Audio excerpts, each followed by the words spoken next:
ॐ सहनाववतु सहनौ भुनक्तु सह वीर्यं करवावहै तेजस्विनावधीतमस्तु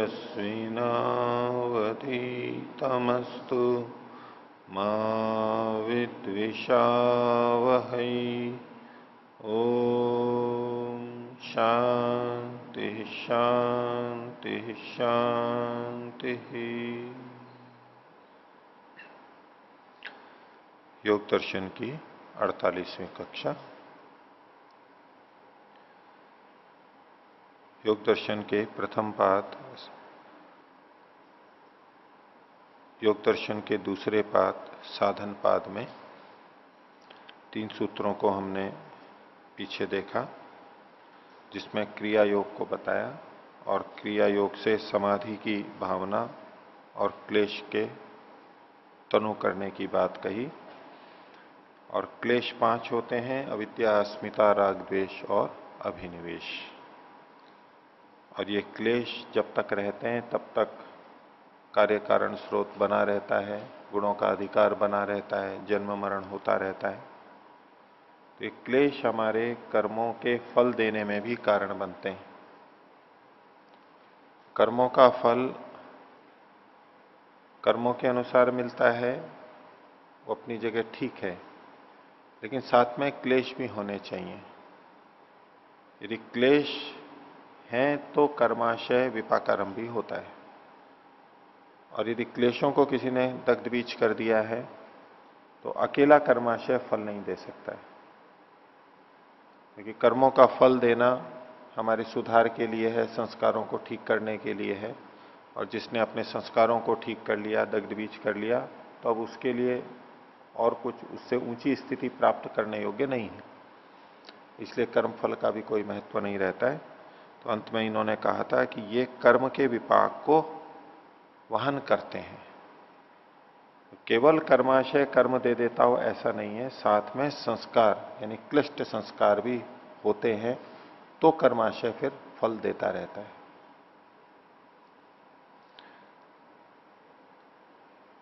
पिछले पाठ में से किन्हीं को पूछना हो तो पूछ सकते, पूछिए। ओम आचार्य, तीसरे सूत्र में जो दूसरी पंक्ति में आया, परिणामम अवस्थापयन्ति कार्य कारण स्रोत उन्नमयन्ति। तो इन दोनों में अंतर क्या है? इन दोनों में अंतर क्या है? गुणाधिकारम दृढ़यन्ति परिणामम अवस्थापयन्ति। अंततः तो एक ही चीज में आएगा, लेकिन गुणों का अधिकार दृढ़ होता है, यानी गुण हमारे साथ में लगे रहेंगे, छूटेंगे नहीं। एक बात, बंधन प्रकृति का बना रहेगा। दूसरा, वो गुण परिमाण के रूप में, परिणाम के रूप में आते रहेंगे, कार्य के रूप में आते रहेंगे, कार्य के रूप में चलते रहेंगे हमारे साथ में। क्योंकि गुण अपने आप में तो मूलतः कुछ कर नहीं पाते हैं, जब वो कार्य रूप में परिणत होते हैं, इंद्रियां, भूत आदि, तब फिर वो हमारे को विभिन्न भोग देते हैं। तो ये परिमाण हो गया, उनका परिणाम हो गया, परिणाम को अवस्थापित करते हैं ये संस्कार। गुणों का तो मूल अधिकार हो गया कि प्रकृति हमारे साथ जुड़ी रहेगी, वो छूटेगी नहीं।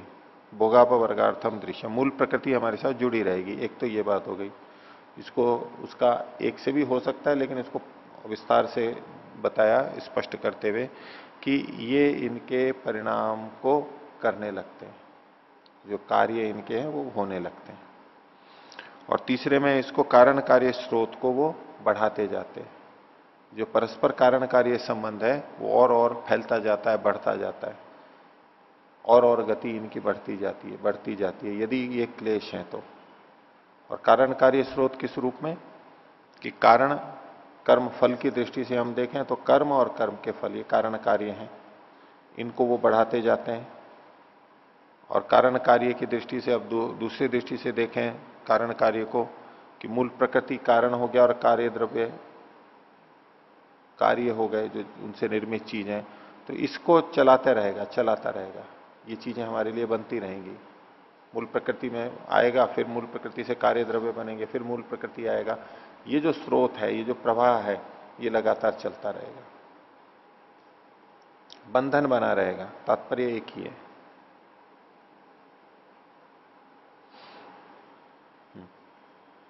उससे आगे जो कहा परस्पर अनुग्रह तंत्री भूय कर्म विपाकम च भी निर्हंति, तो ये परस्पर किस किस को सहायक देकर क्लेश, ये जो 5 क्लेश हैं, ये आपस में एक दूसरे की सहायता करते हुए एक तंत्र बना देते हैं, जाल बनाते हैं, संगठन बना लेते हैं एक दूसरे का। अर्थात अविद्या, अस्मिता, राग द्वेष, अभिनिवेश। अविद्या होती है तो वो औरों को भी पुष्ट कर देती है, अस्मिता है तो वो औरों को पुष्ट कर देगी, राग द्वेष को बढ़ा देगी, राग द्वेष है तो वो अस्मिता को बढ़ा देगा, राग द्वेष अधिक है तो अभिनिवेश क्लेश को बढ़ा देगा। ये आपस में एक दूसरे को पुष्ट करते हैं, एक भी बढ़ता है तो दूसरे भी पुष्ट हो जाते हैं, आपस में परस्पर अनुग्रह करते हुए ये एक संगठन का रूप धारण कर लेते, संगठित हो जाते हैं और कर्म के विपाक को फिर देते रहते हैं। ठीक है, पूछिए। आचार्य जी, इसी पंक्ति में कार्य कारण स्रोत उन्नमयंती, कार्य और कारण के स्रोत को उन्नत करते हैं, ऐसा है ना? अभी इन्होंने पूछा था जी, वो मुझे भी इसमें स्पष्ट नहीं हुआ कि आपने कहा जैसे कि प्रकृति के मूल प्रकृति है, मूल प्रकृति के फिर जो आगे कारण कार्य रूप में जो आती है मूल प्रकृति, तो जो कार्य रूप में आती है महत, अहंकार और फिर इंद्रियां इत्यादि, तो इनका क्लेशों से क्या संबंध है? क्योंकि जो ये महत और अहंकार है ये तो बन चुका है सूक्ष्म शरीर, तो वही चलता है बार बार, तो इसका क्लेशों के कारण मूल से फिर कार्य रूप में परिवर्तन होना, वो अलग अलग सृष्टियों के अंदर आप जो कह रही हैं कि सूक्ष्म शरीर तो बना रहता है, ये चलते रहते हैं, ये तो इस सृष्टि के लिए है। लेकिन अगर क्लेश है तो फिर जब प्रलय आएगी तब ये वापस अपने कारण में चले जाएंगे, लेकिन फिर कारण से कार्य रूप में आएंगे, चलता रहेगा ये। तो कारण कार्य की दृष्टि से मूल प्रकृति अव्यक्त और उससे निर्मित इंद्रियां, महाभूत आदि, इनको अगर कार्य लेते हैं, इनके स्रोत को बढ़ाते चले जाएंगे, चलता चला जाएगा, आगे आगे बढ़ता जाएगा, ये समाप्त नहीं होने वाला है जब तक क्लेश है। तो वो समाप्ति कारण रूप में आना ये तो प्रलय के समय ही हो सकता है, बीच में नहीं होगा। बीच में वो चलता रहेगा, कार्य द्रव्य चलते रहेंगे और कार्य द्रव्यों की भी पुष्टि होती रहती है, आपस में ये बल को प्राप्त करते रहते हैं। भोजन से जैसे शरीर की पुष्टि होती रहती है, एक दूसरे से पुष्टि होती रहती है ना। तो एक तो कारण है मूल प्रकृति और फिर कार्य द्रव्य, उसके अलावा भी तो जो कार्य द्रव्य हैं वो भी तो परस्पर कारण कार्य में परिगणित होते हैं। अब ये शरीर है, ये पांच भौतिक है, तो या पृथ्वी महाभूत की प्रधानता वाला है, तो वो उसका कारण हो गया और ये शरीर कार्य हो गया। अब एक जीवन के बाद में शरीर नष्ट हो जाता है, फिर दूसरा मिल जाता है, ये शरीर फिर वापस अपने भूतों में मिल जाता है, भूतों से फिर शरीर बन जाता है। तो यहां भी कारण कार्य स्रोत ये चलता रहता है, चलता रहता है, जन्म मरण चलता रहेगा। तो मूल प्रकृति और कार्य द्रव्य, इनके बीच में भी हम कारण कार्य स्रोत देख सकते हैं, और कार्य द्रव्यों में भी परस्पर कारण कार्यता रहती है, तो वहां भी कारण कार्य स्रोत देख सकते हैं। ठीक है, पूछिए। अच्छा जी, क्रिया योग से क्लेश तनु किस प्रक्रिया से होते हैं? क्रिया योग से क्लेश तनु, जो तनु करण आया पीछे, वो किस प्रक्रिया से होते हैं, कैसे होते हैं? क्रिया योग को करने से, जी, क्रिया योग को करने से वो जो क्लेश हैं वो हाँ। प्रतनु क्रोति जो शब्द आया है, हाँ। किस प्रक्रिया से होते हैं? ये तो मान लिया हमने कि ऐसा करने से ऐसा होता है, हाँ। कैसे होता है?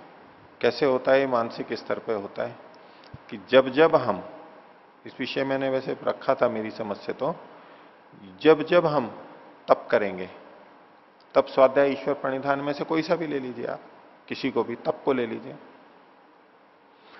तो जिस समय तप होगा तो व्यक्ति द्वंद्वों का सहन करेगा, सुख दुख का सहन करेगा। और जब वो सहन कर रहा है, इसका मतलब क्या है? दुख का, कष्ट का सहन कर रहा है, इसका मतलब है कि उस तप के विपरीत जो चीजें हैं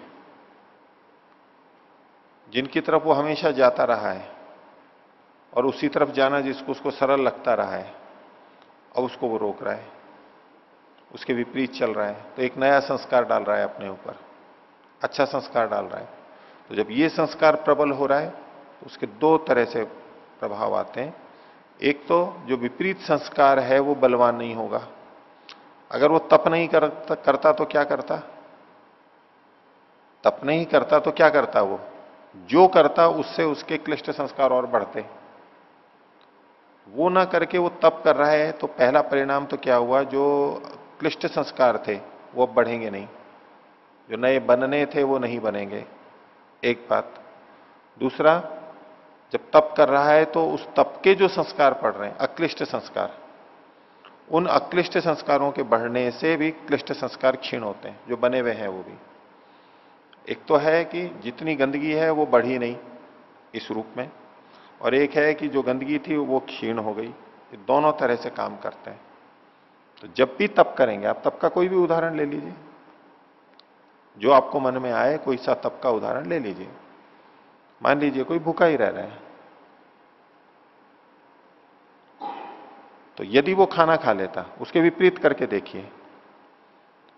भूखा रहना एक तप, उचित ढंग से जो तप है, वो अनावश्यक नहीं कह रहा हूं, वो उसने किया। अगर वो भोजन करता तो क्या होता? भोजन से संबंधित उसके राग बढ़ते, क्योंकि अभी वो क्लिष्ट दृष्टि से भोजन कर रहा है, भोजन में सुख लेकर के कर रहा है। तो अगर वो भोजन करता तो उसके राग के संस्कार, क्लिष्ट संस्कार और बढ़ते। भोजन को लक्ष्य बना के कर रहा है, भोजन में सुख ले रहा है, तो वो बढ़ते। तो वो ना करके वो भूखा रह गया, तो जो क्लिष्ट संस्कार बढ़ने थे वो तो बढ़े नहीं। एक तो ये लाभ हो गया। संस्कारों पर कैसे, किस प्रक्रिया से चोट होती है, कैसे संस्कार क्षीण होते हैं, वो जो आपने पूछा हो। तो एक तो जो बढ़ने थे वो ना बढ़ के वहीं के वहीं रह गए, उसको समर्थन नहीं मिला। और अब जो उपवास कर रहा है, तो जिस समय उपवास कर रहा है उस समय क्या भावना है मन के अंदर? उसके विपरीत बातें आएंगी। जो खाने की तरफ प्रवृत्ति थी उसको रोक करके उसने उपवास किया है। झूठ बोलने की तरफ जो प्रवृत्ति, उसको रोक करके उसने सत्य को बोला है। हिंसा करने की जो प्रवृत्ति थी, उससे उसको अपने को रोका है और अहिंसा का पालन कर रहा है। तो ऐसे तो नहीं हो जाता है। उसके लिए कुछ विचार चलता है, अंदर चिंतन चलता है, कुछ निश्चय करता है, कुछ संकल्प करता है, और फिर उसमें बना रहता है। इस सबके काल में मन में विचार चलते रहते हैं और विचारों से संस्कार पड़ते रहते हैं। झूठ बोलने का अवसर था, झूठ बोलने से कुछ लाभ दिख रहा था लौकिक, जैसा कि हमेशा करता रहता है। तब झूठ नहीं बोल के सच बोला, तो पहला तो लाभ क्या हुआ कि झूठ बोलने से जो संस्कार बनता वो नहीं बना, क्लिष्ट संस्कार और बढ़ता वो नहीं बढ़ा, एक बात। दूसरा, जो सत्य बोला है, तो सत्य के बोलने से जो उसको कुछ बाधा हुई, पीड़ा हुई, और सत्य के प्रति दृढ़ रहा, सत्य का निश्चय किया, इस सब के काल में मन पे अच्छे संस्कार भी पड़ेंगे, जो कि झूठ बोलने के विपरीत थे। सत्य बोलते समय जो चिंतन चला, विचार चला, संकल्प चला, विचार चला, वृत्ति हुई और उसके संस्कार पड़े, ये सब झूठ बोलने के संस्कार के विपरीत है। और जब ये विपरीत होंगे तो जैसे अविद्या के संस्कार हटते हैं विद्या के संस्कारों से, ऐसे ही झूठ बोलने के संस्कार हटेंगे सच बोलने से। इसको हमने बल मजबूत किया। जो पिछले संस्कार हैं, क्लिष्ट संस्कार हैं, उनके कारण हम गलत चीजों की तरफ आसानी से बढ़ते चले जाते हैं। तो एक तो क्लिष्ट संस्कारों का बल अधिक है, और जो अक्लिष्ट संस्कार है वो कमजोर हैं, वो रोक ही नहीं पा रहे हैं उसको। जैसे रस्सा कस्सी में कहीं एक तरफ ज्यादा लोग हों और बलवान हो, तो वो दूसरी तरफ खींचते चले जाएंगे, दूसरे रोक ही नहीं पा सकते। ताकत लगा रहे हैं तो भी रोक नहीं पा रहे, वो तो उधर ही चला जाएगा। ऐसे ही क्लिष्ट संस्कारों के बलवान होने पर उसी तरफ प्रवृत्ति होती रहती है। एक तो हमने क्लिष्ट संस्कारों को बलवान नहीं किया, उल्टा अक्लिष्ट संस्कारों को बलवान कर दिया इस प्रक्रिया में, तप को करते हुए। तो रस्सा कस्सी में दूसरी तरफ जहां कमजोर है, वहां यदि एक व्यक्ति और जोड़ दिया, 2 व्यक्ति जोड़ दिए, 5 जोड़ दिए, तो अब क्या परिणाम निकलेगा? उस तरफ झुक जाएगा वो।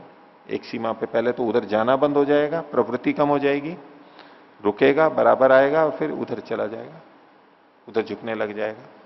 तो तप को करते हुए हम जब अच्छे संस्कार डालते हैं अपने ऊपर, तो उससे उसको बलवान हो जाते हैं और दूसरे का पक्ष उसकी अपेक्षा वो दुर्बल हो जाता है, तो उस तरफ हमारी प्रवृत्ति नहीं होती है। तो जो सहज ही क्लिष्ट संस्कारों की तरफ प्रवृत्ति होती है, क्लिष्ट कर्मों की तरफ, उससे हम धीरे धीरे रुकने लगते हैं और पूरे रुक जाते हैं। तो क्षीण हो गए, कमजोर हो गए।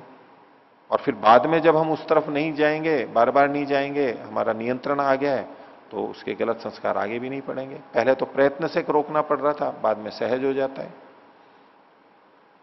तो इस प्रक्रिया से चलता है। इसमें तप में भी यही होता है, स्वाध्याय में भी यही होता है, और ईश्वर प्रणिधान में भी ऐसे ही होता है। ठीक है, तो आगे चलते हैं। तो तीसरे सूत्र में जो 5 क्लेश बताए, इन 5 क्लेशों में अविद्या सबसे मुख्य प्रथम कही गई थी। अविद्या, अस्मिता, राग, द्वेष और अभिनिवेश। उस अविद्या की प्रमुखता यहां पर बताई जा रही है। आगे भी वर्णन आएंगे, तो जिसमें बंधन का कारण अविद्या को माना गया है। अविद्या ही बंधन का मुख्य कारण है। यद्यपि 5 क्लेश बंधन के कारण हैं, लेकिन इनके मूल में अविद्या है। उस बात को अगले सूत्र में बताया जा रहा है, और क्लेशों की भिन्न भिन्न अवस्थाएं होती हैं, उनको भी साथ में बताया जा रहा है। तो चौथा सूत्र है अविद्या क्षेत्रम उत्तरेशम। अविद्या, जो 5 क्लेश हैं उनमें जो पहली है वो अविद्या, उत्तरेशम क्षेत्रम, बाद वालों का क्षेत्र है, आधार भूमि है, उनको उत्पन्न करने वाली है। खेत जैसे फसल को पैदा करता है, ऐसे ये अविद्या बाकी चारों को उत्पन्न करती है। उत्तरेशम, उत्तर वाले, बाद वाले कौन है?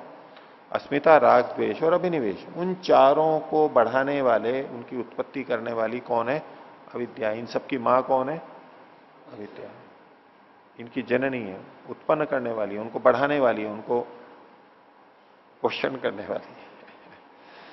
तो अविद्या क्षेत्रम उत्तरेशम, बाद वालों का है। ये एक बात कही। और वो बाद वाले कैसे होते हैं, उनके क्या स्वरूप हैं? तो उसको कहा प्रसुप्त तनु विच्छिन्न उदाहरणाम। ये उत्तरेशम का विशेषण है। जो कि प्रसुप्त अवस्था में हो, सोए हुए अवस्था में हो सकते हैं, तनु हो सकते हैं यानी कमजोर हो सकते हैं, विच्छिन्न दशा वाले हो सकते हैं, अभी उभरा हुआ नहीं है, दूसरी तरफ मन लगा हुआ है, और उदार यानी प्रकट अवस्था में हो सकते हैं। ये जो क्लेश हैं, सभी क्लेश, ये प्रसुप्त, तनु, विच्छिन्न और उदार, किसी भी अवस्था वाले हों, उन सब का आधार अविद्या है, मूल अविद्या है, जननी अविद्या है उनकी। तो 5 क्लेशों के स्वरूप को तो ये आगे बताएंगे, एक एक की परिभाषा, लक्षण। लेकिन ये क्लेशों की जो प्रसुप्त तनु विच्छिन्न अवस्थाएं हैं, उनका वर्णन यहां पर करेंगे, और इनके अतिरिक्त, 4 के अतिरिक्त एक और अवस्था है, उसको भी बताएंगे। लेकिन उसका मूल अविद्या नहीं है, उसका मूल विद्या है। इसलिए अविद्या जिनका मूल है, प्रसुप्त तनु विच्छिन्न उदार, ये 4 ही स्थितियां यहां सूत्र में बताई गई। भाष्य देखिए, अत्र अविद्या, इस विषय में जो अविद्या है ये क्षेत्रम, क्षेत्र है। क्षेत्र शब्द को खोला, प्रसव भूमि, उत्पत्ति का आधार भूमि है, प्रसव भूमि, जहां से ये उत्पन्न होते हैं। निकलते कहां से?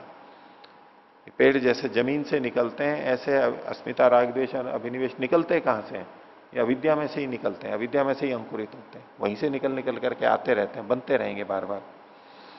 तो अविद्या क्षेत्रम यानी प्रसव भूमि ही, उत्तरेशम, बाद वालों का। बाद वाले कौन? अस्मितादि नाम चतुर्विध विकल्पा नाम, अस्मिता आदि जो 4 विकल्प और बचे हैं, उन सबका। और उनका उनके स्थितियां प्रसुप्त तनु विच्छिन्न उदाहरण, उनको खोल रहे हैं एक एक करके। प्रसुप्ति क्या है? तो तत्र का प्रसुप्ति, इसमें प्रसुप्ति की स्थिति क्या है, तो उसको आगे बता रहे हैं। चेतसी शक्ति मात्र प्रतिष्ठानम बीज भावोपगम। चित्त में ये जो विकार हैं, क्लेश हैं, ये चित्त में रहते हैं, संस्कार चित्त में रहते हैं, आत्मा पे नहीं रहते। तो चेतसी, चित्त में, शक्ति मात्र प्रतिष्ठानम, मात्र शक्ति के रूप में विद्यमान है, मूल रूप में, प्रकट रूप में नहीं है, प्रकट रूप में नहीं है, बस अभी विद्यमान है। शक्ति मात्र प्रतिष्ठानाम स्थितानाम बीज भावोपगम, बीज के रूप में है। जैसे कि बीज को हम कहें कि इसमें वृक्ष को उत्पन्न करने की शक्ति है, अभी वृक्ष को उत्पन्न नहीं किया है उसने, लेकिन बीज को उत्पन्न करने की शक्ति है, सामर्थ्य है, शक्ति के रूप में है अभी वो। इसी तरह से जब ये क्लेश बीज के रूप में रहते हैं, वृक्ष के रूप में अंकुरित नहीं हुए, फैले नहीं है, विस्तार नहीं प्राप्त हुए हैं, वो बीज के रूप में है। लेकिन बीज तो बीज है, कभी भी उग सकता है, वो अनुकूल परिस्थिति पाते ही उग सकता है, वो वट वृक्ष हो जाएगा, समय पाकर के बहुत बड़ा वृक्ष बन जाएगा वो, लेकिन अभी बीज के रूप में है। तो बीज भावोपगम, तो बीज भाव का उपगम, बीज भाव की प्राप्ति है, ये दग्ध बीज भाव से हटाने के लिए कहा गया है यहां पर। कि प्रसुप्ति का कोई अर्थ ले सकता है कि अब तो सो गए ये, बस खत्म। अरे नहीं, अभी सोए हुए हैं ये, जग जाएंगे ना तो तब बिल्कुल वैसे ही काम करेगा। सो गया मतलब समाप्त हो गया, मर गया, ऐसा तो अर्थ नहीं होता है। कुछ घंटे बाद फिर उठेगा, फिर वही, मान लो कोई उपद्रवी है तो सोने के बाद में फिर उपद्रव करेगा। जानवरों को जैसे बेहोश कर देते हैं, अपराधियों को कि भाई सोया हुआ है तो शांति है, वह फिर उठ जाएगा कुछ घंटों बाद में, फिर वो की वो समस्या। ये समस्या समाप्त नहीं हुई है, प्रसुप्त होने का मतलब सोए हुए रहते हैं। और जिनमें सोए हुए रहते हैं उसमें ऐसा लगेगा जैसे कि इनमें ये विकार ही नहीं है। जैसे जमीन के अंदर बीज पड़ा रहता है तो दिखाई नहीं देता है, तो लगता है कि पौधा ही नहीं है, बंजर है जमीन। लेकिन समय आने पे पानी आता है और वो बीज अंकुरित होते हैं तो इतनी सारी चीजें आ जाती हैं, तो बाद में पता लगता है। तो बीज अवस्था में पता नहीं लगता है। मान लीजिए हमारे अंदर कोई कोई संस्कार बीज रूप में है, वो अच्छे संस्कार भी या तो बुरे संस्कार भी बीज रूप में है, दिख नहीं रहे हैं अभी, लेकिन ऐसा नहीं कह सकते उग नहीं सकते, संभावना है उसमें। इसीलिए बहुत से व्यक्ति मान लो बहुत बुरा कर रहे हैं अभी, लेकिन उनके बीज अच्छे हैं पीछे से कुछ और चीजों के, लेकिन अभी वो बीज रूप में है, वो अच्छे संस्कार, तो लगेगा कि बहुत बुरा ही बुरा है, हमें तो बुरा ही बुरा दिखेगा, बहुत बुरा है। लेकिन वो उसके संस्कार बीज रूप वाले, प्रसुप्त अवस्था वाले जब अंकुरित हो जाएंगे, बढ़ जाएंगे, तो वही आदमी एकदम बदल जाएगा, परिवर्तित हो जाएगा। और ऐसा ही विपरीत भी है कि अच्छा व्यक्ति है, अच्छे संस्कार हैं उसके, अच्छा दिख रहा है हमारे को, लेकिन गलत संस्कार भी अंदर बीज रूप में विद्यमान है, वो कभी भी उभर गए तो वही व्यक्ति एकदम परिवर्तित लगेगा, एकदम बुरा दिखने लगेगा, एकदम बुरा कर देगा वो। तो बीज हैं, बीज भी रूप में विद्यमान रहते हैं, उसको प्रसुप्ति कहते हैं। चेतसी शक्ति मात्र प्रतिष्ठानाम बीज भावोपगम। आगे ये चित्त इसलिए भी कहा कि बस अंदर ही अंदर रहते हैं चित्त में, वो वाणी पे नहीं आ रहे हैं, वो शरीर पे नहीं आ रहे हैं, संस्कार चित्त में ही रहते हैं। लेकिन ये अभी कहां पर है, बस चित्त में ही विद्यमान है, शक्ति के रूप में, आधार के रूप में, वाणी और शरीर पे नहीं आ पा रहे हैं अभी वो, इसलिए वो प्रसुप्ति की अवस्था है। वाणी और शरीर पे आ गए तो फिर वो प्रसुप्ति अवस्था नहीं है उसकी, उस संस्कार की, तो केवल चित्त के अंदर है। तो बोले वो जगते कब है, ये प्रसुप्त है तो प्रसुप्त का प्रबोध भी तो होगा, प्रबुद्ध भी तो होगा, उठेगा भी तो वो, जगेगा कब वो, तो कहा तस्य प्रबोध, उसका प्रबोध होता है, सोया हुआ है तो जगेगा भी। आलंबने सम्मुखी भाव, आलंबन की अभिव्यक्ति होने पर, सम्मुखी भाव का मतलब है अभिव्यक्ति होने पर, जब आलंबन की अभिव्यक्ति होगी, आलंबन सामने आएगा, आलंबन की अभिव्यक्ति होगी तो ये जग पड़ेगा।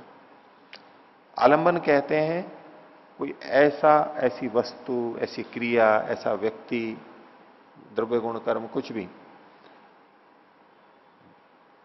जो सामने आने पर उस संस्कार को उभार देता है, वो उसका आलंबन कहलाता है।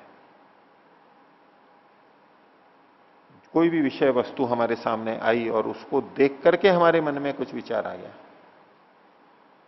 धन संपत्ति को देख करके चोरी का विचार आ गया, तो ये जो चोरी का विचार आना है, इसका आलंबन वो वस्तु बनी है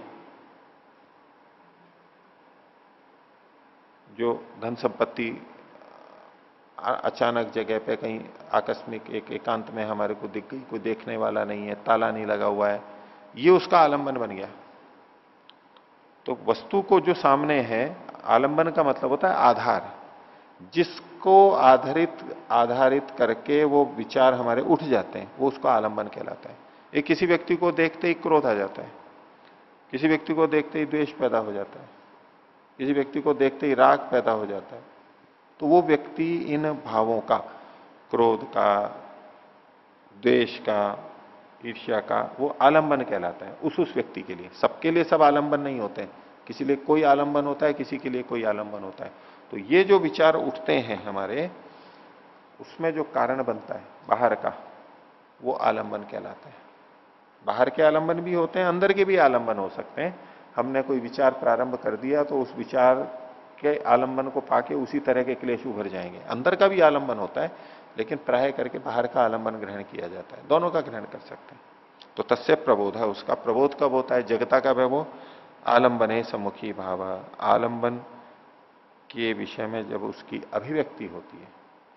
तो प्रबोध का मतलब खोला, आलंबने सम्मुखी भाव, आलंबन के आने पर जो उस क्लेश की अभिव्यक्ति होती है, सम्मुखी भाव मतलब अभिव्यक्ति होती है, इसको प्रबोध होना बोलते हैं।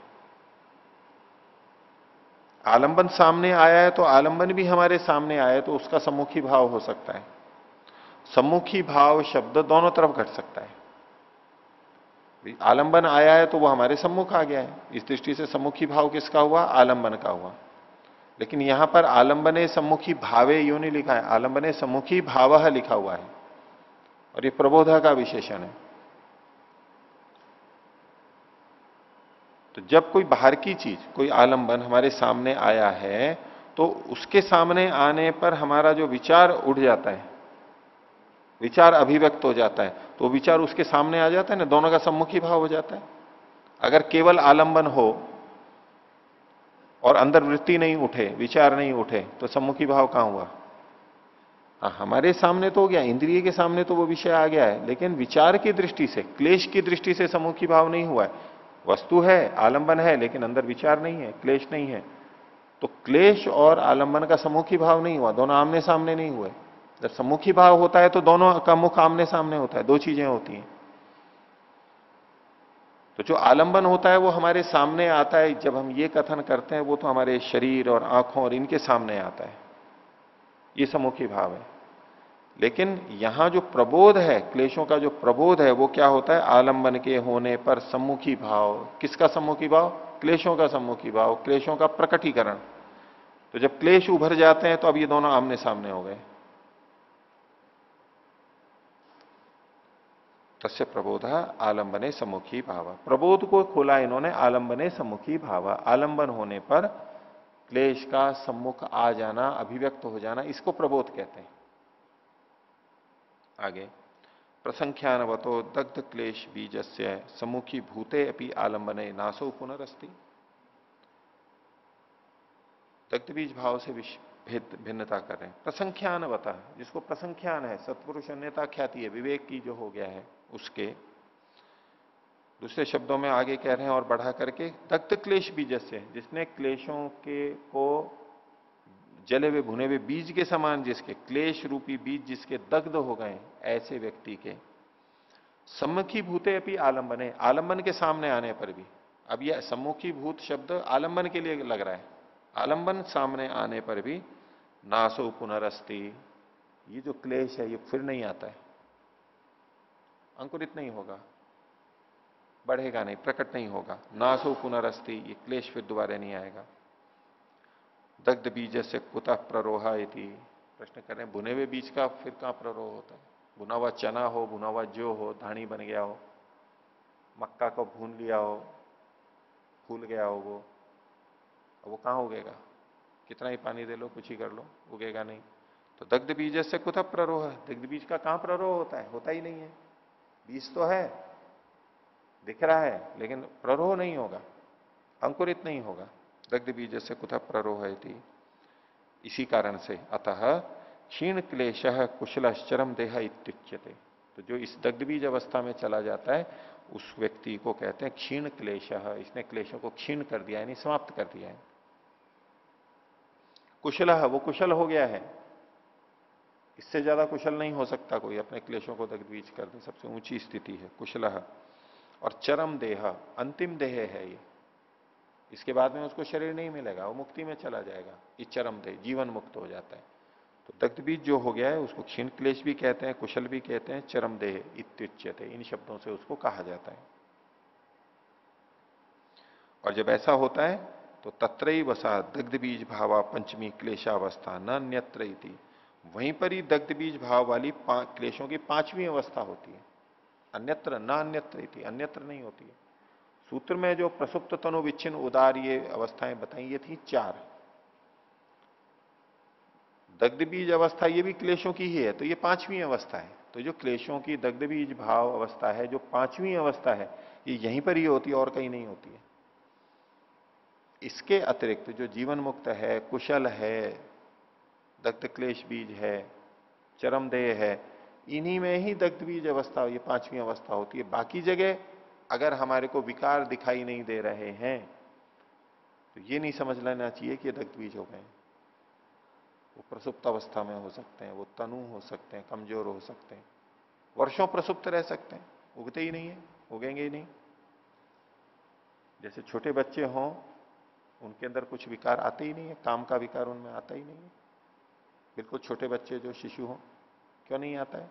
संस्कार नहीं है क्या उनमें? संस्कार तो है, आलंबन भी सामने रहते हैं, लेकिन नहीं आता है उनको, वो प्रसुप्त अवस्था में। अभी एक शारीरिक स्वभावता ये प्रक्रिया है कि बहुत छोटे हैं, इसलिए उनमें वो विकार नहीं आएंगे, लेकिन जैसे जैसे बड़े होंगे तो उनमें वही विकार आने लग जाएंगे। कहां से आ गए? तो वो बीज रूप में थे और अब अंकुरित हो गए, बढ़ने लग गए। इसी तरह से और भी विकारों के लिए देख सकते हैं। शुरू में झूठ बोलने का कोई विकार नहीं रहता बच्चों के अंदर, लोभ का विकार नहीं होता, धन के पीछे नहीं भागता है, प्रसुप्त है, उसको समझ ही नहीं है अभी। ऐसा ही बड़ों के लिए भी हो सकता है, किसी को किसी क्षेत्र में, किसी को किसी क्षेत्र में अभी वो विकार बीज रूप में है, वो कभी भी बढ़ सकते हैं।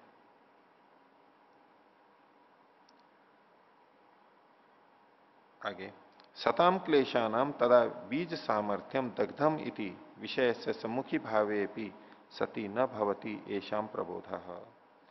तो सताम क्लेशानाम, क्लेशों के होते हुए भी, क्लेश तो हैं, क्लेश हट नहीं गए हैं वहां से, क्लेशों का संस्कार बिल्कुल हट गया हो ऐसा नहीं है। सताम क्लेशानाम, क्लेश के होते हुए भी विद्यमान है अभी चित्त में। सताम क्लेशानाम तदा, लेकिन उस समय में बीज सामर्थ्यम दग्धम, उनके अंकुरित होने का सामर्थ्य दग्ध हो जाता है, अंकुरित नहीं हो सकते बस। इति, इसलिए विशेष से सम्मुखी भावे भी, विषय सामने आने पर भी न भवती येषाम प्रबोध, ये उग नहीं पाते हैं, वृत्ति के रूप में नहीं आते, क्रियाशील नहीं होते हैं, उन क्लेशों के अनुरूप वो वैसे ही कर्म करने नहीं लगता है, विचारने नहीं लगता है।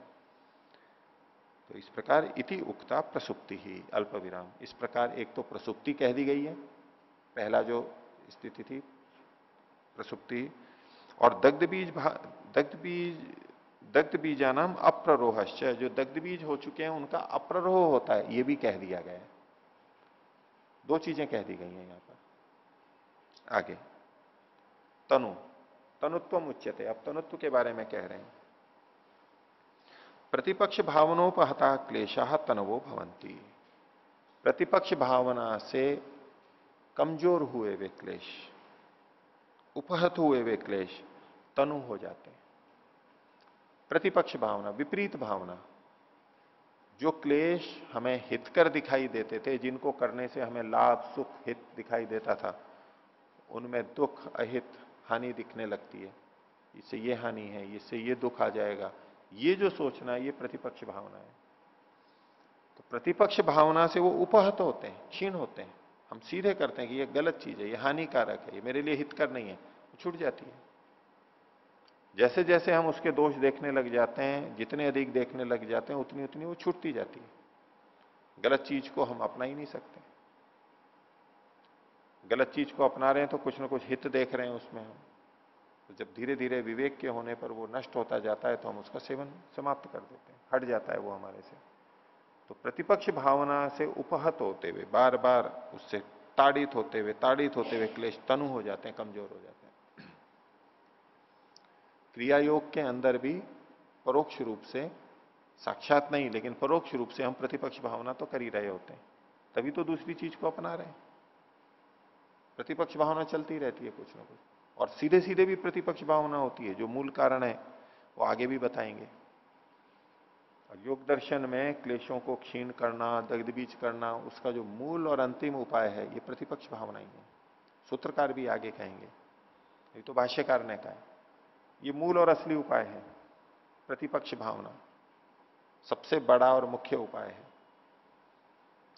तो प्रतिपक्ष भावना से उपहत हुए वे क्लेश तनु हो जाते हैं, कमजोर हो जाते हैं। तो जब कमजोर हो जाते हैं क्लेश, हमें पता कैसे लगता है कि क्लेश कमजोर हो गए हैं? तो जिससे संबंधित क्लेश होता है, मान लो क्रोध का क्लेश है, द्वेष का संस्कार क्लेश है, द्वेष क्लेश है, तो जैसे पहले उभार आ जाता था क्रोध का, द्वेष का, वो नहीं आएगा, कम आएगा। एक तो उसकी गंभीरता, तीव्रता कम रहेगी। जैसे कि हम अनुभव करते ही रहते हैं, कभी बहुत अधिक गुस्सा आता है, कभी उससे कम होता है, उससे कम होता है, थोड़ा सा होता है। ये जो मात्रा, तीव्रता उसकी होती है वो कम ज्यादा होती है, इंटेंसिटी कम होती है, अधिक होती है। तो जब ये कम हो जाती है तो हमें लगता है कि ये अब क्लेश तनु हुए हैं। आलंबन वैसा ही होना चाहिए। एक बड़ा आलंबन है तो वहां अधिक क्रोध आ रहा है, एक छोटा आलंबन है वहां कम क्रोध आ रहा है, ये एक अलग बात है। जो छोटे आलंबन के सामने जितना क्रोध पहले आता था अब उतना नहीं आ रहा है, हमारे को कम आ रहा है, तो कहेंगे कि तनु हुआ है। आलंबन ही अलग अलग है तब तो अलग अलग आएगा ही, उस उतने से हम ये नहीं कह सकते कि तनु हो गया है। दूसरे व्यक्ति जैसे कह देते हैं कि भाई अब लग रहा है क्रोध कुछ कम हो गया है इनका, पहले बहुत क्रोधित होते थे, कम होते हैं अब। उन्हीं स्थितियों में, लगभग उन्हीं स्थितियों में घर परिवार में जो बन जाती हैं, तो क्या अब ये क्रोध कम आता है इसको, उन्हीं स्थितियों में। तो ये जो कम मात्रा में आ रहा है, इससे पता लग जाता है कि तनु है। एक उपाय, एक तरीका। दूसरा, उसकी मात्रा जब हुई वो तो देखा, उसके अलावा वो क्रोध कितनी देर तक रहता है, उसका काल कितना रहता है। कई बार क्रोध आता है वो घंटों रह जाता है, दिन भर रह जाए। एक है कि 5 मिनट ही रहा, 10 मिनट ही रहा। तो क्रोध कितने काल तक रहा, इससे भी हमें पता लग जाता है कि अगर काल कम हो रहा है तो हम कह सकते हैं कि तनु हुआ है। भले ही मात्रा उतनी ही हो, मात्रा उतनी ही हो, बहुत तेजी से क्रोध आया लेकिन थोड़ी देर में रहा, अधिक देर नहीं रहा, तो भी हम कह सकते हैं कि तनु हुए हैं। और यदि काल उतना ही रहा लेकिन कम रहा क्रोध, क्रोध तो रहा 15 मिनट तक किंतु कम मात्रा में रहा, तो भी हम कह सकते हैं कि तनु हुआ है। और यदि दोनों ही हैं, मात्रा भी कम हो गई, काल भी कम हो गई, तब भी कह सकते हैं, तब तो कह ही सकते हैं, दोनों ही चीजें कम हुई कि क्लेश तनु हुए। ये हमारा पैमाना है, हम आपस में देख सकते हैं, दूसरे को भी और अपने को भी, कि क्लेश तनु हो रहे हैं। पता कैसे लगेगा? एक ये हो गई, 2 बातें तो ये हो गई। तीसरी बात क्या है कि क्रोध आने की आवृत्ति कम हो गई है हमारी। मान लीजिए पहले प्रतिदिन आता था, अब महीने में 10 बार ही आता है, 15 बार ही आता है, लेकिन आता है तो उतनी तीव्रता से ही आ रहा है, अधिक देर तक ही रहता है, लेकिन महीने में कम बार आया, ये भी तो तनु होना है। समान स्थिति में कभी नहीं आया, तो कम बार आना, देरी से आना, ये भी तनुत्व को बताता है। 3 तरह से देख सकते हैं, मात्रा, न्यूनाधिकता, वो कितनी देर तक रहा वो, और उसके 2 वेगों के बीच में कितना दूरी हुई है। तो मान लो किसी ने इतना संयम कर लिया कि वो उसको पूरे महीने भर क्रोध नहीं आया, बिल्कुल ठीक रहा, लेकिन कई बार होता है वो भरते भरते भरते वो दूसरे महीने में कोई ऐसी घटना हो गई कि वो बिल्कुल वैसा ही क्रोध कर बैठा जैसा 1 महीने पहले कर रहा है। तो दूसरे कहेंगे देखो आ गया ना क्रोध वैसा ही। कहते थे कि 1 महीने में मैंने क्रोध पर नियंत्रण कर लिया है, बोले तो देखो वही क्रोध आ गया ना आपको, बिल्कुल वैसा क्या वैसा ही आया। वो भी सोचता है ये तो मैं वापस वैसा क्या वैसा ही हो गया, क्योंकि पहली जो 2 चीजें थी, जो मुख्य रूप से तीव्रता थी, वो जू की तू आ गई। लेकिन इतने से भी अपने को निराश होने की बात नहीं है, ये भी एक सकारात्मक है। भले ही आ गया है उतना ही तीव्रता से, ये भाई 1 महीने तो नहीं किया था, पहले तो हर रोज आता था, आए दिन आता था, अभी 1 महीने तो नहीं आया। ठीक है, आ गया तो आ गया, लेकिन ये भी लक्षण है कि तनु हुआ है। उसमें काल बढ़ जाता है, देर से आता है, साल भर में नहीं आया, वो भी समझ रहा है कि भाई हाँ बहुत अच्छा हो गया, अब तो बिल्कुल क्रोध चला ही गया है, अब लेकिन फिर आ जाता है वो। कोई स्थिति ऐसी बन जाती है नई और इतने दबाव की, जिस पे काम नहीं किया हुआ होता है, तो वो स्थल जो छूट जाते हैं, जो कच्चे कमजोर स्थल रह जाते हैं ना, छिद्र रह जाते हैं, वहां से फिर निकल जाता है, वो भड़क जाता है एकदम। सब सब विकारों के अंदर ऐसा ही लगा सकते हैं। तो मात्रा कितनी देर तक रह रहा है और कितने समय में वो आ रहा है, इसमें अगर न्यूनता आ रही है, तीनों में से किसी भी एक में थोड़ी भी आ रही है, तो हम कह सकते हैं कि कुछ तनु हो रहा है। हमने जो काम किया, साधना की, प्रतिपक्ष भावना की, ध्यान उपासना की, प्रार्थना की, अपना आत्मनिरीक्षण किया, उसका परिणाम तो आया है, वो कम हुआ है। तो ये तनुत्व हो गया, तनुत्व का पता हमें लगता है। प्रसुप्त तो वो उभरता ही नहीं है, इसलिए है हम, वो प्रसुप्त अवस्था है कि आया ही नहीं है, कि जब तक आलंबन नहीं है तब तक यूं लगेगा जैसे कुछ भी नहीं है।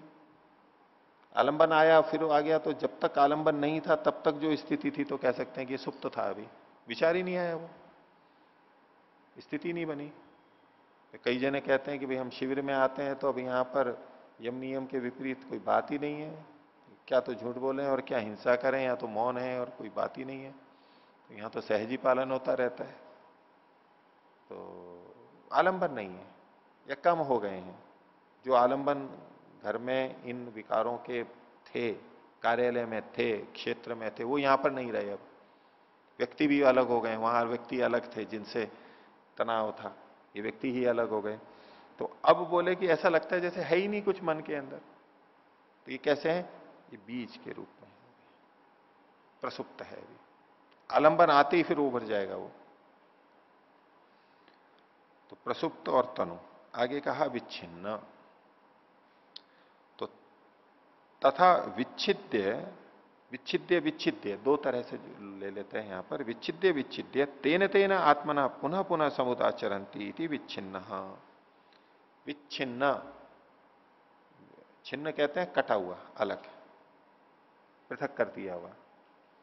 विच्छिन्न विशेष रूप से। तो जब ये कट कट करके आते हैं, कट जाते हैं बीच बीच में, गैप हो जाता है, पॉज आ जाता है बीच बीच में, विच्छिद्य विच्छिद्य, कट कट करके, रुक रुक करके, तेने तेने आत्मा आत्मना, उसी उसी रूप में जैसा वो पहले था वैसा ही पुनः पुनः समुदाचरंती, बार बार आ जाते हैं, बार बार आ जाते हैं, तो वो विच्छिन्न दशा है।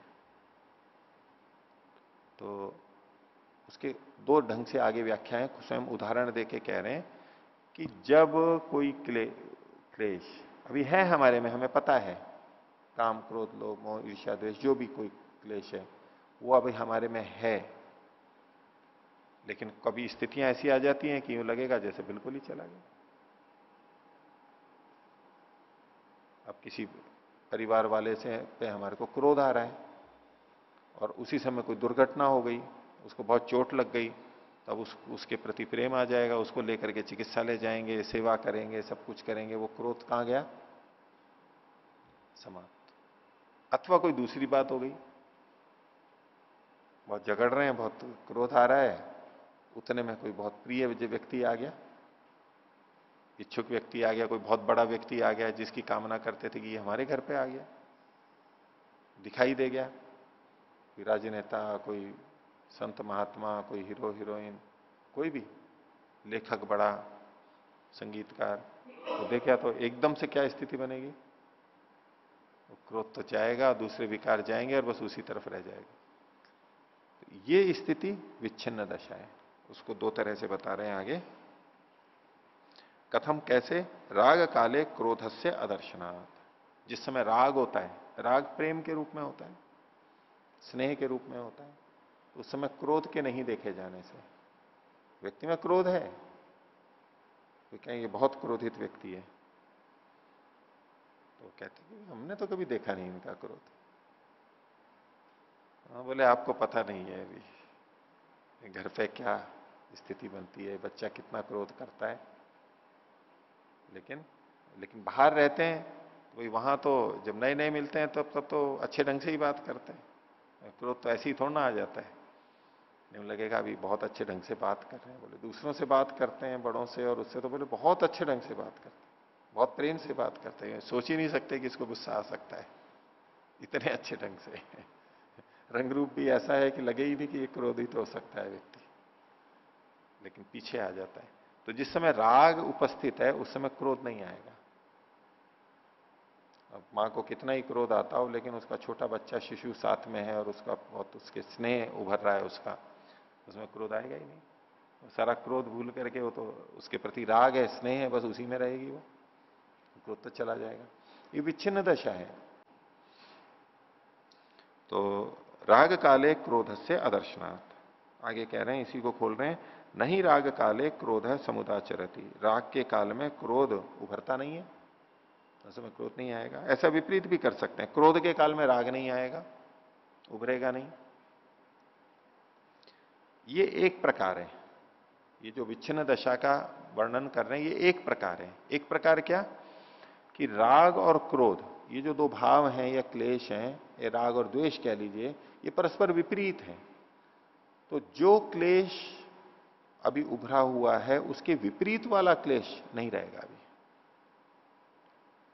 क्लेशों में परस्पर जो विपरीत भाव होता है, राग होगा तो द्वेष नहीं रहेगा, द्वेष है तो राग नहीं रहेगा, ऐसे जो ये परस्पर विपरीत भाव है ये नहीं रहता, इसको विच्छिन्न दशा कहते हैं। अब इसी का एक दूसरा भाग है, वो आगे कह रहे हैं, रागश्च क्वचित दृश्यमानो न विषयांतरे नास्ति।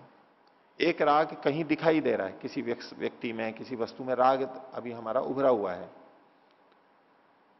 तो क्वचित दृश्यमाना, कहीं राग दिखाई तो दे रहा है, लेकिन विषयांतरे नास्ति इति ना, वो दूसरे विषयों में राग नहीं है ये मतलब नहीं है।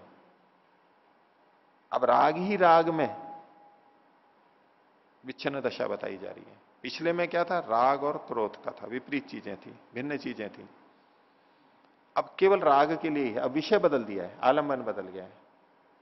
मान लीजिए किसी का माता पिता का अपने बच्चों के प्रति राग है, 2-4 बच्चे हैं, बच्चियां हैं, अभी कोई बच्चा आया हुआ है, बाकी सब अलग अलग रहते हैं जैसे आजकल रहते हैं, कमाते हैं खाते हैं, अभी आए हुए हैं घर पे, छुट्टियों में आए हुए हैं।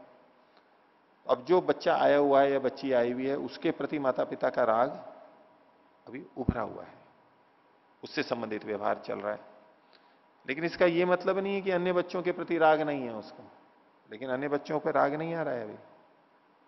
इसी तरह से बच्चों के अलावा अन्य व्यक्तियों के लिए भी कह सकते हैं कि एक पे हमारे को राग है तो दूसरों पे राग नहीं हो, ऐसा नहीं कह सकते। मान लीजिए भोजन में बहुत सारी चीजें पसंद हैं किसी को, मधुर भी है, अम्ल है, लवण है, सब तरह की चीजें पसंद है। अब अगर भोजन बना हुआ है उसमें दुनिया की सारी मिठाइयां थोड़ा ना होंगी, मान लो 1 या 2 मिठाई हमारे सामने है, तो उस समय उस मिठाई के प्रति राग है हमारा, मैं इसको अधिक से अधिक खा लूं, अधिक से अधिक मेरे को मिल जाए, अधिक से अधिक स्वाद आए। अब उस समय दूसरी मिठाई याद नहीं आ रही है उसको, वो मिठाई अच्छी लग रही है, वो खा रहा है, उसमें लिप्त भी है, लेकिन दूसरी मिठाई याद नहीं आ रही है। उसका ये मतलब नहीं है कि अन्य मिठाइयों में राग ही नहीं है उसको।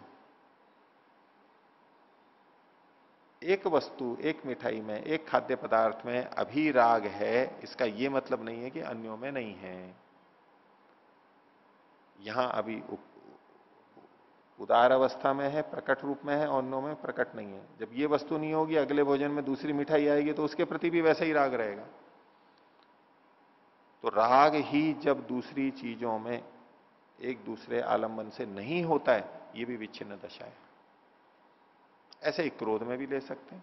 हम किसी एक व्यक्ति पे क्रोध आ रहा है, भयंकर क्रोध आ रहा है, तो दूसरे भी बच्चा है उस पर भी बोले मेरे पे भी क्रोध आएगा, लेकिन वो अपने को सुरक्षित समझता है कि भाई तो ये ये दूसरा बच्चा है, ये क्रोध में भी सामने झेल रहा है, या तो कार्यालयों के अंदर बोले आज तो इस पर क्रोध निकल रहा है, हम सुरक्षित हैं जैसे कि, लेकिन वो दूसरे के प्रति भी जो है वो तो है अंदर उसके, वो बाद में पकड़ेगा उसको।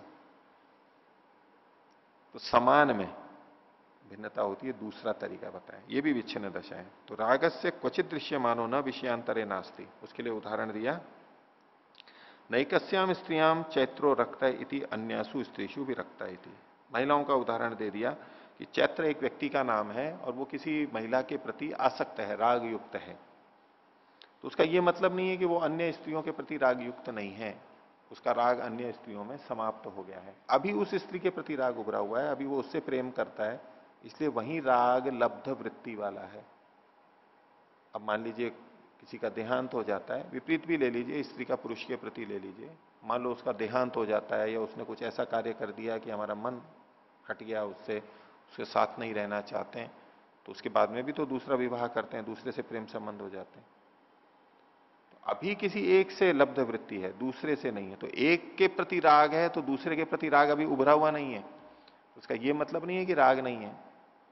तो अन्यों के प्रति जो राग है वो किस अवस्था में है, वो विच्छिन्न दशा में है, और जिसके प्रति अभी राग है वो उदार अवस्था में, जो आगे बताएंगे। आगे, किंतु तत्र रागो लब्ध वृत्ति अन्यत्र तो भविष्यत वृत्ति रहती, जहां वो एक स्त्री है या पुरुष है उसके प्रति जो राग है ये तो लब्ध वृत्ति है, उपलब्ध वृत्ति वाला है, अभी प्रकट है, और अन्यों में भविष्यत वृत्ति है, वो बाद में हो जाएगा, भिन्न समय में आएगा वही राग, खाने पीने में सब चीजों में ये ले सकते हैं। स ही सदा लिखा हुआ है, तदा कर लीजिए, स ही तदा प्रसुप्त तनु विच्छिन्नो भवति, वो उस समय में प्रसुप्त भी हो सकता है, तनु हो सकता है और विच्छिन्न हो सकता है। सदा वाला भी ले सकते हैं कि ये जो क्लेश हैं ये सदा कभी प्रसुप्त, कभी तनु, कभी विच्छिन्न होते रहते हैं। इन तीनों का वर्णन पीछे कर चुके हैं। अब आगे कहते हैं उदार वृत्ति। तो विषय यो लब्ध वृत्ति स उदार, किसी विषय में जब वो वृत्ति क्लेश लब्ध हो जाता है, वृत्ति के रूप में आ जाता है, तो ये उदार अवस्था कहलाएगी। लब्ध वृत्ति मतलब वो वृत्ति के रूप में आ गया है, संस्कार था क्लेश का और अभी हमारे विचार में उभरा हुआ है, चाहे राग हो या द्वेष हो, कुछ भी, वो अभी उदार इस अवस्था वाला है, प्रकट हो गया है। तो इनका वर्णन करने के बाद में अब एक प्रश्न कर रहे हैं कि सर्व एव एते क्लेश विषयत्व नातिक्रामंती, ये जो जितने आपने बताए भेद, ये क्लेश विषयत्व का अतिक्रमण नहीं करते, ये सभी क्लेश हैं, क्लिष्ट करते हैं, हमारे को दुखी करते हैं, पीड़ित करते हैं। तो क्लेशत्व की दृष्टि से तो ये सब समान ही हुए, जैसे कि अलग अलग मनुष्य हो, व्यक्ति हो, ये व्यक्ति वो व्यक्ति, बोले ये सारे मनुष्यत्व का अतिक्रमण नहीं करते हैं, यानी सारे मनुष्य हैं। गाय भैंसे कितनी भी अलग अलग हो लेकिन ये गाय ही है, ये भैंस ही है, तो सारी गाय गोत्व का तो अतिक्रमण नहीं कर रहे हैं। तो ऐसे कह रहे हैं ये क्लेशत्व का तो, क्लेश विषयत्व का तो अतिक्रमण नहीं कर रहे हैं। तो फिर कस्तर ही विच्छिन्न प्रसुप्त तनु उदारो व क्लेश थी, फिर आप ये भेद क्यों कर रहे हो यहां पर, प्रसुप्त तनु विच्छिन्न उदार, जब सभी क्लेश हैं तो बस एक ही मान लो ना, इनको 5 भेद करके बात को फैला क्यों रहे हो, संक्षेप से बात कह दो, बस क्लेश है तो क्लेश है। तो उसका उत्तर दे रहे हैं, उच्चते उत्तर दे रहे हैं, सत्यमेव एतत्, ये ठीक है कि ये सारे क्लेशत्व विषय का अतिक्रमण नहीं करते, सारे क्लेश हैं, किंतु विशिष्टानाम एव एतेषाम विच्छिन्नादित्वम, ये विशिष्ट है, इनमें अपने अपने लक्षण की भिन्नता है, इसलिए इनका विच्छिन्नत्व आदि है कि क्यों इसको विच्छिन्न कहते हैं, क्यों तनु कहते हैं, क्यों प्रसुप्त कहते हैं, क्लेशत्व होते हुए भी इनकी अपनी अपनी विशेषता, इसलिए अलग अलग नाम देते हैं। तो बोले ये फला गाय है, ये राठी गाय है, और ये जयसवाल है, और ये मुर्रा है, ये हरियाणवी नस्ल की है, ये इत्यादि। तो ये बोले भेद क्यों कर रहे हो, तो सारी गायें ही हैं, बोले गायें तो हैं लेकिन इनकी अपनी अपनी विशेषता है, ऐसे ही ये भी है।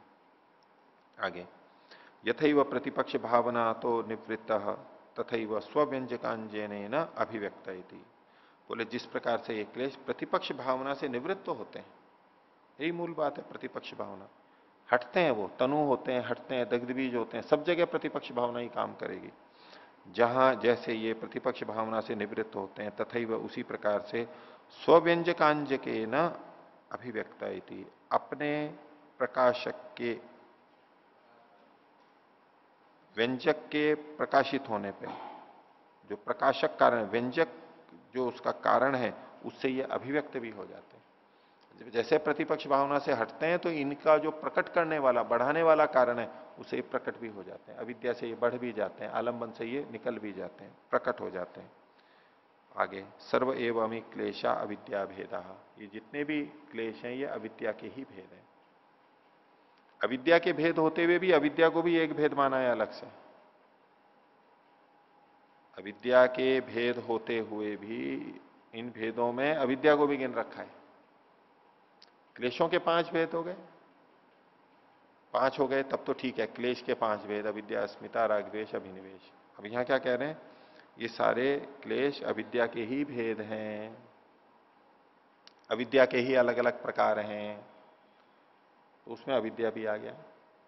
जैसे प्राण, उदान, व्यान, अपान, समान, ये 5 मान के चलते हैं। ये भेद किसके हैं? बोले प्राण कितने प्रकार के होते हैं? 5 प्रकार के होते हैं। तो प्राण को छोड़ करके बाकी भेद करते हैं ना सामान्यतः, लेकिन भेद करने लगे तो उसमें प्राण को भी फिर गिन लिया।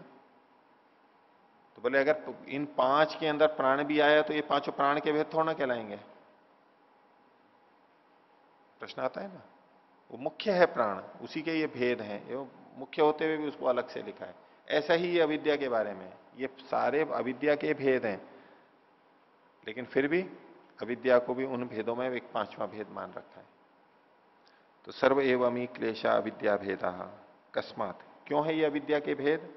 तो सर्वेषु अविद्या एव अभिप्लवते, इन सब में अविद्या ही संप्लवित है, विद्यमान है, इसलिए अविद्या के ही भेद है। जो सूत्र में कहा था अविद्या क्षेत्रम उत्तरेशम, अविद्या इन सब का क्षेत्र है, आधार है, और अविद्या इन सब में विद्यमान है, अभिसंप्लव कर रही है। चाहे अस्मिता हो, राग द्वेष हो, अभिनिवेश हो, इन चारों में अगर कोई भी है तो अविद्या तो उसमें घुसी भी है, संलिप्त है, विद्यमान ही है, साथ में रहती ही है, इसलिए कहा इन्होंने।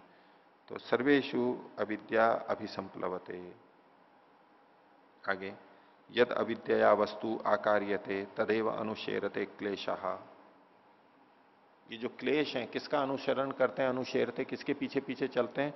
तो यदेव अविद्या वस्तु आकार्यते, यत वस्तु अविद्या आकार्यते, जो वस्तु अविद्या के द्वारा दिखाई जाती है, प्रस्तुत की जाती है, ये राग द्वेष उसी का अनुसरण करने लग जाते हैं।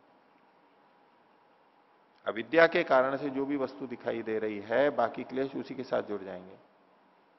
अब यहां जो रहने वाले हैं उनके मन में राग यहां की वस्तुओं के प्रति होगा, अविद्या के द्वारा उन्हीं को दिखाया जा रहा है तो उन्हीं के प्रति राग द्वेष होगा। कोई दूसरी जगह है तो उसमें उनका राग और द्वेष उनके प्रति होगा, जो जो वस्तु आ रही है। आगे, विपर्यास प्रत्यय काले ही उपलभ्यन्ते, विपर्यास ज्ञान के काल में ही ये उपलब्ध होते हैं। विपर्यास मतलब विपरीत ज्ञान, विपर्यो मिथ्या ज्ञानम। तो जिस समय विपर्यास प्रत्यय होता है, ज्ञान होता है, उसी समय ये होते हैं, नहीं तो होंगे ही नहीं है। क्षीयमाणाम च अविद्याम अनुक्षीयन्ते, और अविद्या के क्षीण होने पर ये भी क्षीण होते जाते हैं।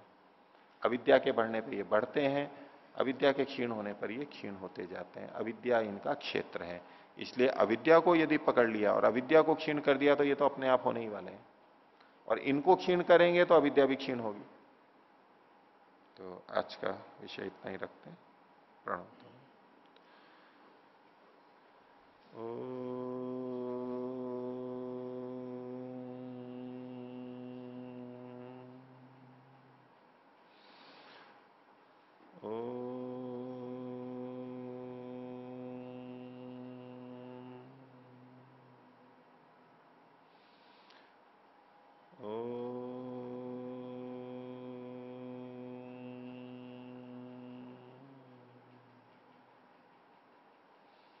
सभी को सतर्क। ओम शांति।